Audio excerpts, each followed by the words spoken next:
Y regresamos a Las Personas con el hermano Javier, quien antes de irnos nos comentaba que tiene una publicación muy interesante. Vamos a tomarla, Javier. Este es El Último Recuerdo. Esta publicación que tienes, ¿nos puedes decir de qué trata tu libro? Claro que sí. Es una novela corta, que trata sobre todo de una historia sacerdotal. Es un sacerdote que después de 2 semanas de recibir la ordenación en Roma, tiene un accidente automovilístico y después del accidente queda en coma y cuando se despierta se da cuenta que ha perdido la memoria. Entonces tiene una amnesia de largo plazo, no recuerda los últimos 14 años de su vida y por lo tanto no recuerda que es sacerdote, ¿no? Entonces olvida desde que entró al seminario, toda la historia en el seminario, los 12 años de formación hasta que se ordenó y obviamente no sabe que es sacerdote y no sabe por qué, ¿no? Poco a poco va descubriendo que lo es y tiene que ir en búsqueda de sus recuerdos, de su pasado para encontrar por qué se decidió a tomar un camino así, ¿no? ¿Y de dónde surge la idea de que un sacerdote pierda la memoria y en tan poco tiempo, como dices, 2 semanas de haber sido ordenado? ¿Es acaso una historia real o qué pasa? Es una historia real en cuanto a que el accidente en concreto le sucedió a un sacerdote de mi congregación, el padre Stephen Gormley. Es un sacerdote americano que trabajaba en Brasil. No le pasó 2 semanas después de ordenado, pero después de unos años de ejercer su ministerio, tuvo un accidente de carro, se accidentó, perdió la memoria y después no se acordaba de sus últimos años, ¿no? Entonces fue un drama, ¿verdad?, vivir con él eso. Yo no me tocó conocerlo, pero varios hermanos de mi congregación sí, me platicaron y siempre me impactó mucho este caso, ¿no? Porque yo decía, bueno, ¿qué pasa si te levantas un día y no te acuerdas de quién eres? En el caso de un matrimonio, ¿qué pasa si te levantas y no te acuerdas que estás casado o casada? O en el caso de un sacerdote, no te acuerdas que eres sacerdote. Y el tema de la amnesia siempre me llamó mucho la atención. Y pues en mis escritos que empecé a hacer en Roma, empecé a desarrollar esta historia, primero como un relato, después la empecé a compartir y varios compañeros me dijeron, tienes que seguir escribiendo porque ya me piqué, ¿no? Entonces empecé a seguirle y me di cuenta que tenía para un libro. Todavía no estaba terminado y ya tenías lectores. Así es. Así es. ¿Y sabe ese padre que es inspirado en él? El padre falleció ya, en paz descanse, falleció y mucha de la historia después del accidente que yo cuento aquí pues es más bien ficción, no es tanto la historia del padre. El padre inspiró la historia, pero pues desde arriba en el cielo ya se habrá dado cuenta y estará contento de que compartamos su historia, ¿no? Así es, no te vaya a cobrar también parte de, sí, una de comisión, las regalías, ¿verdad? Una comisión, pero nos llama mucho la atención, ¿por qué El Último Recuerdo? El Último Recuerdo porque en su búsqueda de su pasado, cuando regresa al origen de su historia y va a los lugares donde le dicen que sintió el llamado, donde trabajó, él es americano, entonces regresa a Nueva York, él en Nueva York era un editor de un periódico importante, regresa a Nueva York, entonces va un poquito en búsqueda de las personas que pueden saber algo sobre él, va en búsqueda de un diario que tenía por ahí en existencia y él tiene una obsesión con el último recuerdo, dice, tiene que haber un último recuerdo que tiene que estar ahí. Y cree que encontrando el último recuerdo va a encontrar como el eslabón perdido de su historia, ¿no? Y entre lo que le cuentan y lo que él recuerde ya va a poder... Exacto. Entre lo que le cuenten quiere encontrar el último de sus recuerdos, la última cosa que recuerda. Y siente que a partir de ahí va a poder construir su identidad, ¿no? Y va a poder encontrar paz. Y es un poquito la trama del libro, ¿no? O sea, él en búsqueda de su último recuerdo. Y por ejemplo, para nosotros que queremos leer este libro, ¿qué crees que es los pequeños indicios que hay que tomar en cuenta para entenderlo y disfrutarlo al máximo? ¿Qué nos puedes recomendar? Mira, lo que te puedo decir es que es una historia que juega con una metáfora fuerte, que es la memoria, la pérdida de la memoria. Es decir, el mensaje de fondo del libro que yo quise transmitir es los recuerdos de alguna manera nos definen, nos construyen, y no podemos perder la memoria porque es lo que nos ayuda a perseverar en nuestras decisiones, ¿no? Entonces, el hecho de estar recordando continuamente por qué tomé esta decisión, por qué estudié esto, por qué me casé, por qué elegí a esta persona como compañero o como compañera de vida, en mi caso, por qué me hice sacerdote, ¿no? Yo creo que es clave para poder perseverar en el amor y para poder ser feliz, ¿no? Entonces, la metáfora... El otro día hablaba con un sacerdote amigo que estuvo casado antes, después el Papa le permitió ser sacerdote a pesar de que estaba casado porque era de otra religión. Una historia de esas así bastante particular, y me contaba, y de hecho él es quien lo está traduciendo al inglés, ya se está traduciendo al inglés el libro, y me decía, es que la metáfora es muy fuerte y a todos nos pasa. Me decía, todos llegamos a un momento en la vida en el que olvidamos las razones por las cuales nos levantamos todos los días a trabajar.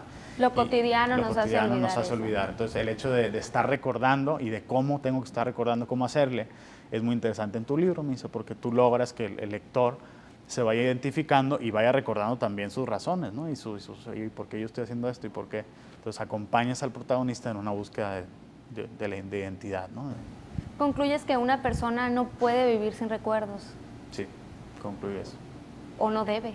No debe. De vivir sin recuerdos. Yo creo que el mensaje también fuerte es que no importa que los recuerdos a lo mejor no estén, lo importante es que sepas que lo has vivido, ¿no? Y eso es una frase que le dice uno de los amigos del protagonista. A lo mejor no vas a recordar, pero tienes que saber que los hechos ahí están. Y le hice una frase que me gusta mucho repetirla porque es de las que mejor me salieron, que es, el mar no tiene memoria, le dice, ¿no? Entonces le pone la metáfora del mar y le dice, el mar, aunque no tiene memoria, han pasado muchas cosas en el mar, ha habido batallas, y el mar no se acuerda de eso, pero eso no quiere decir que no hayan sucedido, ¿no? Y a veces nos puede pasar eso, a lo mejor no te acuerdas exactamente de por qué, ¿no? Y no logras encontrar tu último recuerdo, pero lo que sí tienes que recordar es que sucedió. Javier, no nos vayas a contar el final porque... Sí, no, yo creo que ya sí sigo hablando. Porque tenemos que leerlo, pero algo muy interesante que nos comentabas también es quién hizo el epílogo de este libro. ¿Nos puedes hablar? Sí, lo hizo Monseñor Jorge Carlos Patrón. Él es arzobispo emérito de Papantla, es mexicano, y hace aproximadamente 2 años el Papa Francisco lo llamó a Roma para ser el secretario de la Congregación para el Clero, para los seminarios, ¿no? Entonces, él es el encargado, junto con el cardenal Benjamino Stella, que es un italiano, él es el secretario de la congregación. Un paréntesis, las congregaciones en Roma, en el Vaticano, son como comisiones que se crean en el Vaticano para llevar diversos asuntos, ¿no? Está la Congregación para la Doctrina de la Fe, para la evangelización de los pueblos, y está esta para el clero, ¿no? Que se dedica a todos los sacerdotes del mundo. Como una secretaría. Como una secretaría en el gobierno, exacto. Y él en concreto se encarga de todos los seminarios a nivel mundial, o sea, a nivel mundial te estoy hablando desde Sudamérica hasta África, Asia, o sea, él va a todos los seminarios y visita y pues apoya a los formadores para pues dar cursos de actualización o simplemente apoyar, ¿no? Y él está en Roma, entonces lo conocí y la verdad es un sacerdote y un obispo pastor y padre, de verdad, es una persona que me ha ayudado mucho en mi camino y sobre todo con su testimonio y su cercanía. Y pues le pasé el libro, le encantó y se animó a escribirme una reflexión que te ayuda un poquito también como a concluir todas estas ideas. Cuando terminas la historia empiezas a leer lo que él escribió y dices, claro, ¿no? Este es el mensaje. Entonces él se animó y pues para mí es como un sello de garantía, ¿no? Es como un espaldarazo de decir tu historia pues tiene fondo y va a hacer mucho bien. Y estoy feliz de que haya querido escribir esto para el libro. Claro, su aprobación y sobre todo al nivel de jerarquías que nos estabas comentando, o sea, realmente que este señor, que este arzobispo te haya dado su aprobación y su visto bueno, es excelente, nos habla de la calidad de tu trabajo y por supuesto que lo queremos leer. ¿Cómo podemos encontrar el último recuerdo? Cuéntanos, ¿ya lo presentaste? Lo voy a presentar aquí en Hermosillo el día 23 de septiembre. Tenemos casi la exclusiva entonces. Tenemos la exclusiva, así es. El día 23 de septiembre se va a presentar en el Museo Musas, aquí en Hermosillo, y están todos invitados. Después se vende en la tienda Le Bonbonniere, que ahorita voy a decir la dirección bien, no recuerdo, pero ahí ahorita ya está en venta, ya se puede conseguir. Se puede pedir por internet, también vamos a dejar la página para que puedan pedirlo los lectores.